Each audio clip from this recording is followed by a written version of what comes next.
Hello everyone. So in the last video we have seen how we can use these setters to set the values of a class, of an object, and also how we can use these getters to retrieve the particular value so that we can use it for displaying the values or for doing whatever the purpose we want.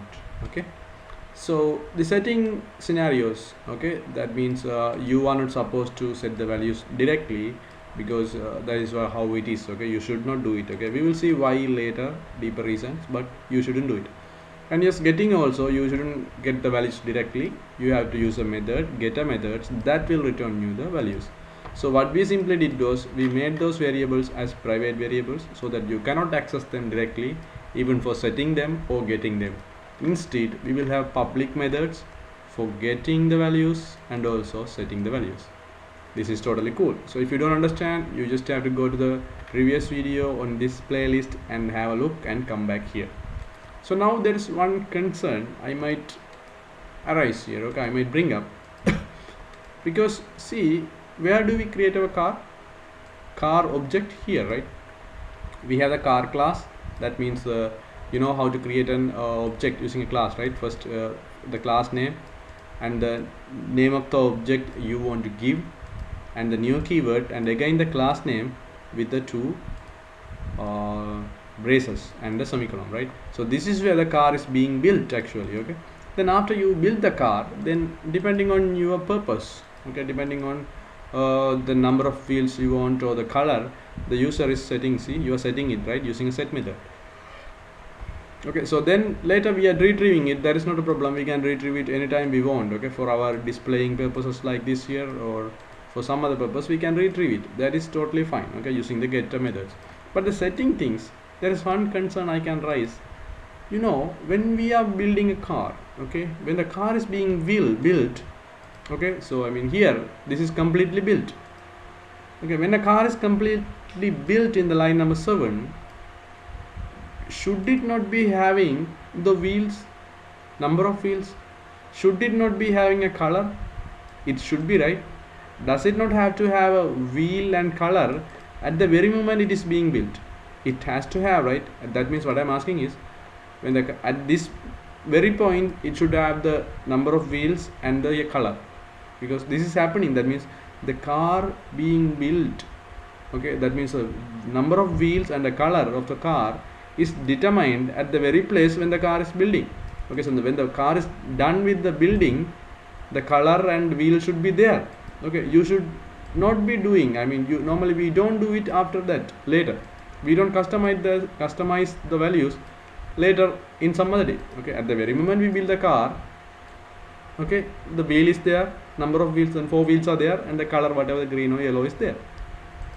So that is how it is in the practical scenario, right? We don't, we get the car and come back. Okay, we create the car after everything is created, car is created, then we think, okay, let's have 4 wheels, let's have this color. No, at the very moment the car is created, it is coming with the color and the wheel. Okay, that means that is how it makes sense. So there's nothing wrong with the code, but it doesn't practically make sense. Okay, because why? When this car is created, there is no wheels and color are being set now. Okay, so those variables are set later somewhere else. You can set it here also, after in this line also you can set. So that doesn't actually make sense, right? In a real world.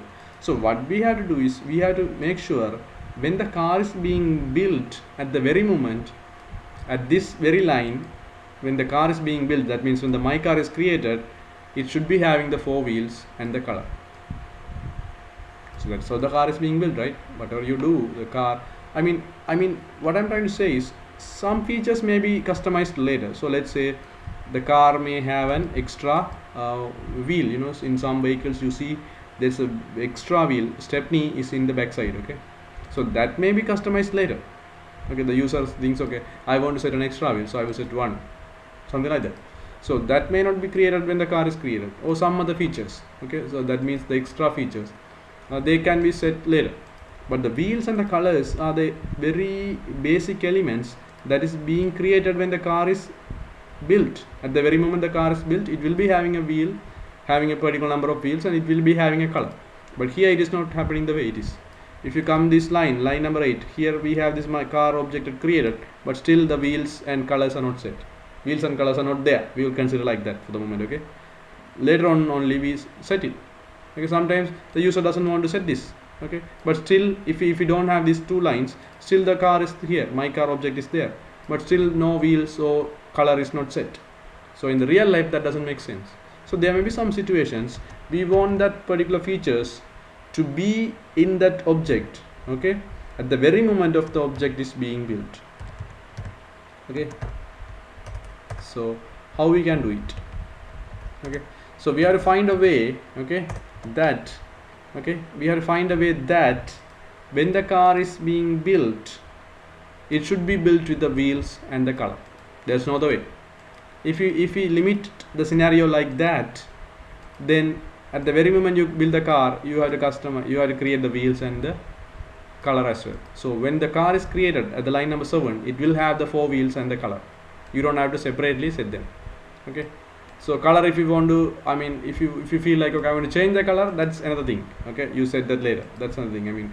I mean from an existing color to new color, you can set it later, that's something else. Okay, but don't think about that now. For the moment, think when the car is being built, there should be wheels, at least there should be wheels, right, and the color. Okay, so at the very line, I mean, you shouldn't be able to create the car object without setting the wheels and color when you are creating that at the very moment. Okay, so when the my car is created, at the very moment the wheels and color should be there. So how you can do it? Okay, I mean, without that you cannot create it. So let's say it's not a rule. I feel like that. Okay, I feel like that because in the real world it doesn't make sense to create a car without the wheels and color. I mean, in the next lines we will customize them. It doesn't make sense. I want those things to be there when the car is created. So as a customer, I'm saying that. So you have to find a way. It should be like this. It is a must. So you have to limit the user. Hey man, when you are creating a new car, make sure the wheels and colors are there. Not using the setters and getters. Okay, you can keep the setters and getters, that's another thing, but still when you are creating it, they should be there, the values. Okay, at the very line number 7. So you can limit the user in that way.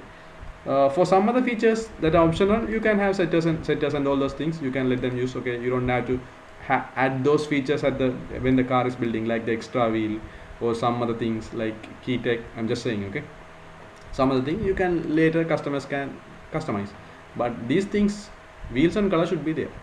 So you can make it happen. Okay, how you can make it happen, we will see in the next video. But remember, what I'm going to talk is the constructor. There is a topic called constructor. Using this concept, okay, we can make the make the explained scenario happen. Okay, using a constructor, remember there's something called constructor. Using that, we can make this happen. Okay, we can ask them, we can make sure the user is providing these wheels and color when the car is being built. That means user is building the car with the wheels and color. At the very moment the object is being created, wheels and colors are there, values are there. You can make this happen. You can limit the user to do it like that, otherwise he cannot be able to create the car. You can make this scenario happen using something called constructor. Okay, so we will study further on this in the upcoming videos. Okay, just follow me up in the upcoming video, guys. So we will study learn about this scenario further. Study on this scenario, look into this further and see how it is being implemented and what is the usage and what kind of things you can do with this. Okay, so obviously in the technical world we have such a need, right? Not in the real world of car. When we are creating some class objects from a class, sometimes we want some features or some attributes to be in at the very moment. Those attribute values should be there in that object. Sometimes we want such scenario. Okay, so for that we can use constructor, or otherwise you can think about the real world scenario, and using constructor you can make it happen. Okay guys, so is that clear? So I will catch you up in the next video, guys. Consider subscribing us and stay tuned and stay safe, guys.